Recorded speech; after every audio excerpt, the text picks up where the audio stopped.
Abuelo, para ti, ¿qué significa decidir? Es elegir algo entre dos o más opciones. Y no todos van a decidir lo mismo. Porque cada uno tiene su propia opinión. ¿Y su punto de vista? Por ejemplo, este 20 de agosto decidiremos en la consulta popular sobre la actividad petrolera en el Yasuní. Y si estás fuera del país, no olvides que puedes decidir vía telemática. Mi voto decide. Y el tuyo también. CNE, tu voto decide. Qué gusto es poder seguir compartiendo con ustedes este noticiero comunitario Ecuador en Contacto. Saludamos y damos la bienvenida al economista Santiago García, el expresidente del Colegio de Economistas de Pichincha, con quien dialogaremos los siguientes minutos. Doctor, gracias por atender esta entrevista. Buenos días. Buenos días, un gusto como siempre estar aquí en este importante medio de comunicación. A usted por su tiempo. Tenemos pocos días de acudir a las urnas y elegir nuevas autoridades. ¿Cuál es el panorama económico en el país? Al concluir el mandato del presidente Guillermo Lasso, ¿cómo deja la situación económica de Ecuador? Le escuchamos su análisis. Yo creo que es una situación bastante delicada por una razón, porque si uno mira, por ejemplo, los niveles de empleo, el país no ha podido generar suficiente empleo adecuado, es decir, empleo con garantías, para que la mayoría de ecuatorianos de alguna manera tenga acceso a ingresos, a una ocupación digna. Lamentablemente, y esto lleva años, no solo este gobierno, sino llevamos años, en donde 5 millones de ecuatorianos, para ser exactos, atraviesan por una situación de empleo precario, de empleo en los sectores informales, y apenas 3.200.000 ecuatorianos tenemos el privilegio de un trabajo adecuado con todas las garantías. Entonces, ese es mi análisis, vemos así las cosas, entonces la economía no ha podido, como digo, generar ese empleo y eso queda finalmente para el nuevo gobierno que elijamos en agosto, ¿no es cierto? Y que luego entrará en funciones a finales del 2023. Es delicada esta situación, no es fácil, pero bueno, precisamente por eso es que los ecuatorianos debemos tomar la mejor decisión en estas próximas elecciones. Un nuevo gobierno que va a tener que enfrentar esta situación delicada que usted ha señalado vive el país en materia económica. Y ya vamos a hablar acerca de esos temas centrales en los que deben de ponerse a trabajar las nuevas autoridades que vengan. Economista, también hablemos un poco acerca del riesgo país de Ecuador. Cerró en 2018 puntos el 2 de agosto de 2023. Es el indicador más alto en 36 meses y se señala que la peor cifra durante la gestión del presidente Guillermo Lasso, que inició en mayo de 2021. ¿Esto qué representa para entender un poco también? Sí, es muy importante este tema en el sentido de que nos están viendo desde fuera los inversionistas, las calificadoras de riesgo, como un país cuya solvencia es muy débil. Para que me entienda la gente, cada uno de nosotros tenemos una especie de récord bancario.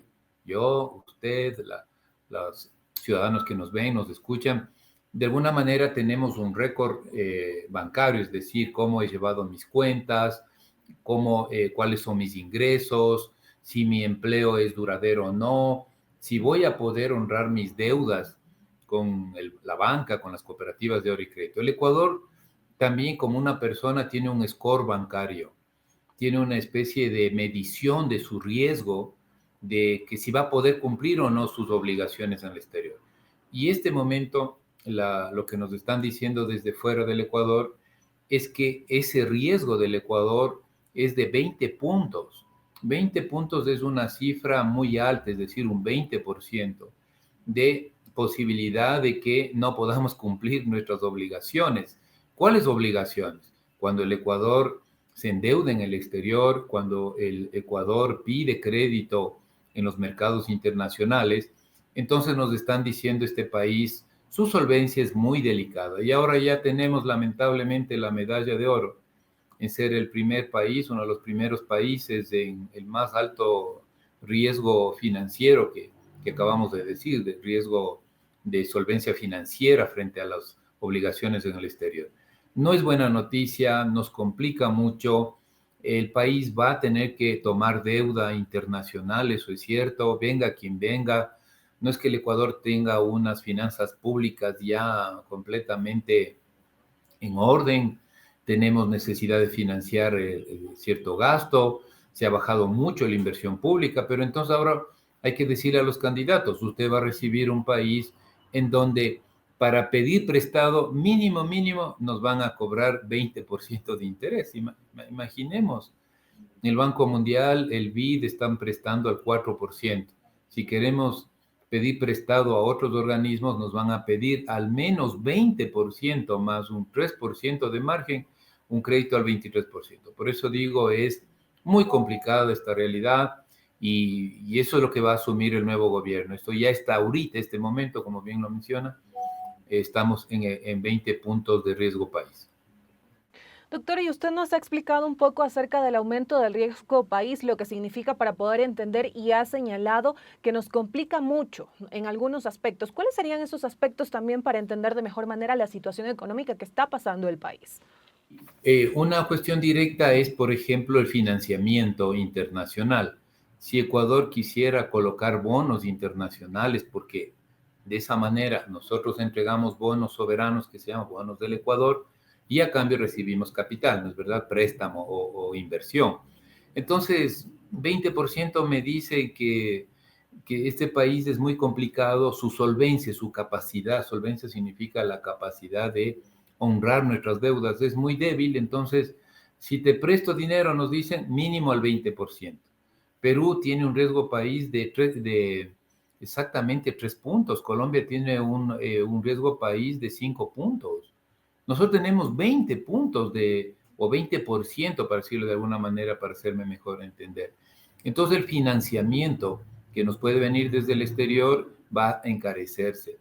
También la banca privada, porque la banca privada recibe créditos desde el exterior. Entonces, hay un banco X en Quito, un banco X en Guayaquil, y le dice a un banco extranjero, mira, necesito $100 millones.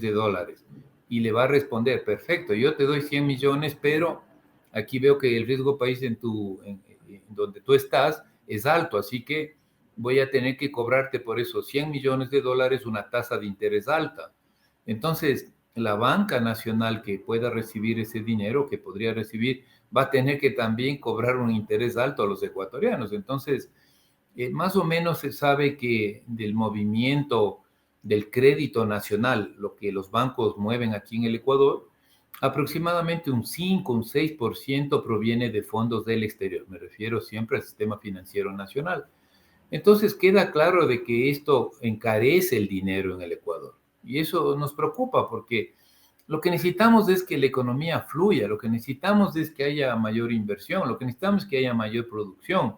Y si hay mayor producción, hay ingresos a los ecuatorianos y hay empleo.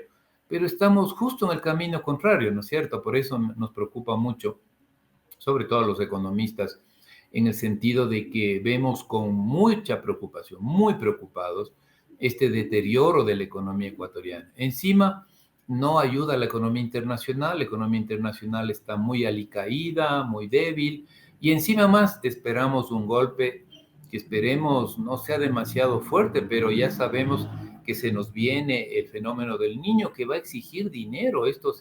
El niño hay que enfrentar con recursos, no con palabras. Hay que tratar de prevenir lo máximo que se pueda, hay que reconstruir lo que nos dañe el niño, pero eso es con recursos. Y entonces justo estamos en el peor momento en donde un riesgo país me dice que si vamos a pedir recursos en el exterior nos va a venir muy caro. Así que va por esa la explicación, por ese lado, ¿no? Muy, muy complicado, como digo, en esto que es tan vital como poder recibir financiamiento internacional. Economista, y frente a esta situación que nos afecta como ecuatorianos, ¿cuál debería ser la primera acción que deben analizar las nuevas autoridades que vengan? ¿Quizá hay alguna manera de poder ayudar o mejorar esta situación del país? Sí, eso es clave, esa es la pregunta importante la que usted me hace, porque finalmente lo que esperamos es elegir a un nuevo gobierno que enrumbe al país hacia un nuevo camino, pero que lo haga con seriedad y responsabilidad, que nos diga con claridad, mira, he recibido este país con estas circunstancias, como lo acabamos de comentar, muy difíciles, muy complicadas, así lo hemos recibido. Sin embargo, nuestra propuesta va encaminado 3, 4, 5 cosas, que haya consenso. Por ejemplo, sí tenemos propuestas desde la sociedad civil, desde las organizaciones sociales, desde el pacto social. Les proponemos que haya una reactivación desde las bases productivas. ¿Cuáles son las bases productivas? La base productiva está en la pequeña empresa, en la microempresa, la pequeña empresa manufacturera que hace ropa, la pequeña producción de comercio, la pequeña prestación de servicios. Entonces, hay que atacar a estos sectores, hay que ayudarlos a estos sectores. También hay que acordarse de la economía popular y solidaria. Hay 15.000 organizaciones de la economía solidaria. Tenemos que atacar también y favorecer a la economía campesina del Ecuador. Se habla de 1 millón de organizaciones familiares campesinas que producen leche, arroz, todos los productos frescos que llegan a nuestra mesa, verduras, en fin. Entonces, esa es la base que hay que atacar en el sentido positivo, ¿no? De ayudar, de facilitar. Entonces, eso pensamos de que debería ser una de las principales medidas, ponernos de acuerdo y decir, vamos a apoyar a las bases productivas. ¿Y cómo lo vamos a hacer? Por ejemplo, que funcione mejor la banca pública. Tenemos el Ban Ecuador, tenemos la Corporación Financiera Nacional, que no preste a proyectos grandes, que preste a empresas medianas y pequeñas. Tenemos que hacer que nuevamente facilitar las operaciones para que el sistema cooperativo de ahorro y crédito entregue crédito a las personas que nos oyen en los territorios. Afortunadamente este medio llega a territorios. ¿Qué es un territorio? Para mí un territorio es la Tacunga, para mí el territorio es Loreto, para mí es, ¿no es cierto?, el Playón en el Carchi. Eso es territorio. Entonces, necesitamos que ahí operen las cooperativas de ahorro y crédito y faciliten. Y si no es la cooperativa, pues que esté un banco de microcrédito. Y si no es un banco, que esté la banca pública. Entonces sí puede el gobierno hacer cosas siempre y cuando nosotros los ciudadanos también les insistamos y les digamos, esto es lo que necesitamos. Otra medida que se puede hacer y que es fundamental, estamos pensando desde el Colegio de Economistas de Pichincha, es hacer una reforma laboral. Primero fortalecer la producción y luego una reforma laboral no inmensa, grande, que nadie quiere apoyar, sino una reforma, por ejemplo, que facilite la empleabilidad de los jóvenes y de las mujeres. Entonces, ¿qué es un joven? La ley dice menor de 29 años. Se puede trabajar en eso para que las empresas den un incentivo tributario a fin de que contraten a la gente más joven. Entonces, ¿eso se puede hacer? Sí, el Ejecutivo puede mandar una ley, una propuesta de ley, y la Asamblea, que también vamos a elegir, entendiendo la realidad que estamos viviendo muy dura, puede decir, perfecto, hagamos una buena reforma laboral para facilitar la empleabilidad. También estamos pensando que debe haber un proceso y una política de inclusión financiera, con eso ya me detengo. Inclusión financiera, la mitad de ecuatorianos no tienen servicios financieros. Yo no sé cómo un joven que sale de la universidad, le decimos que haga emprendimiento, pero si no tiene acceso a servicios financieros, ¿cómo puede hacer emprendimiento?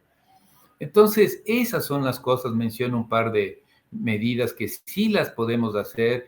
Esperemos que todos elijamos al mejor gobierno y que este gobierno tenga ese espíritu de escuchar, ese espíritu de decir, a ver, no vamos a hacer grandes cosas en donde no estamos de acuerdo, sino vamos a hacer cosas que estamos de acuerdo, que el ecuatoriano va a apoyar, que puede haber consenso político, como lo que acabo de mencionar. ¿Quién se opone en apoyar a la economía campesina? ¿Quién se opone en que demos empleo a los jóvenes? Pero si venimos con grandes planteamientos que luego no queremos o no hay consenso político, lo que vamos a hacer es perder el tiempo en 18 meses.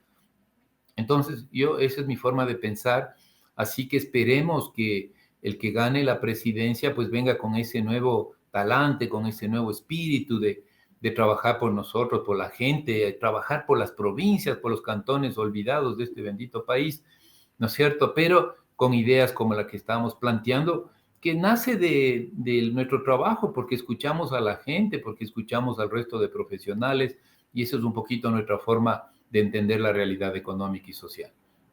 Interesante lo que nos ha compartido, economista, porque nos ha hablado de algunas alternativas para mejorar la economía del Ecuador, que usted ha mencionado en este caso está deteriorada, y también nos ha contado acerca de esta propuesta desde la Dirección de Economistas de Pichincha, de esta reforma laboral de la empleabilidad para los jóvenes y mujeres. Y usted también mencionó algo muy interesante en su respuesta, y es acerca del funcionamiento de la banca pública. Señaló que la banca pública debe funcionar de mejor manera. ¿Cuán importante es la banca pública para Ecuador, también para entender eso, y en qué aspectos debería mejorar? Muy buena pregunta, le agradezco porque esto no hemos debatido en el país. La banca pública ha perdido espacio en la entrega de crédito a nivel nacional. Representa de cada $100 que se entrega vía el sistema financiero, las cooperativas, la banca privada. La banca pública apenas llega a un 5% o $5 de cada $100 que se prestan. 5 de 100. Conclusión, la banca pública no es importante en este país, o es poco importante para ser más exacto. Entonces necesitamos fortalecer a la banca pública, tratar de capitalizarla, porque esto se hace con dinero, con recursos, y que vaya a servir a los territorios. Si la banca privada no puede ir al último rincón de Loja, porque ellos buscan rentabilidad, pero la banca pública no busca utilidad. La banca pública tiene que entregar servicios financieros, tampoco tiene que ir a perder y a descapitalizarse, pero va a poder entrar, como digo, al último rincón en Loja o en la costa o en nuestra Amazonía. Entonces, necesitamos un gobierno que se faje bien las faldas y los pantalones y diga, ahora sí quiero una banca pública fuerte, bien manejada. La tasa de morosidad de la CFN llega al 17% de crédito moroso y la banca privada tiene solo el 3%. Entonces no se maneja bien, mucha politiquería en nuestra banca pública, que es, como digo, sobre todo este medio de comunicación que trabaja con territorios, porque esta banca es la que está obligada a servir a los territorios, a las parroquias, a los barrios olvidados de nuestro querido Ecuador. Entonces, esa es una propuesta de reforma, hay que pedir recursos internacionales. Aquí no hay todo el dinero disponible, entonces hay que pedir, para eso valdría la deuda pública externa, capitalizar la banca pública, como estamos diciendo, y que sea una banca importante, ¿no? Para servir a la gente olvidada, al pequeño productor, al artesano, al pescador, en fin, o sea, hay tantas cosas que se puede hacer con una banca seria, bien manejada. Entonces, ese es un buen punto, siempre hemos estado reclamando mayor responsabilidad a esta situación.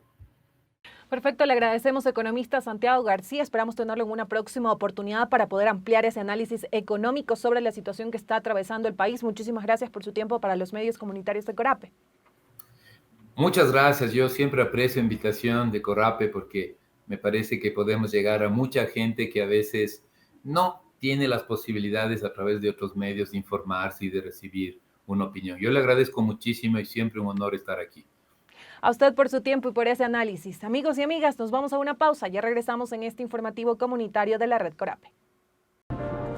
Mamá, ¿crees que se toman decisiones importantes todos los días?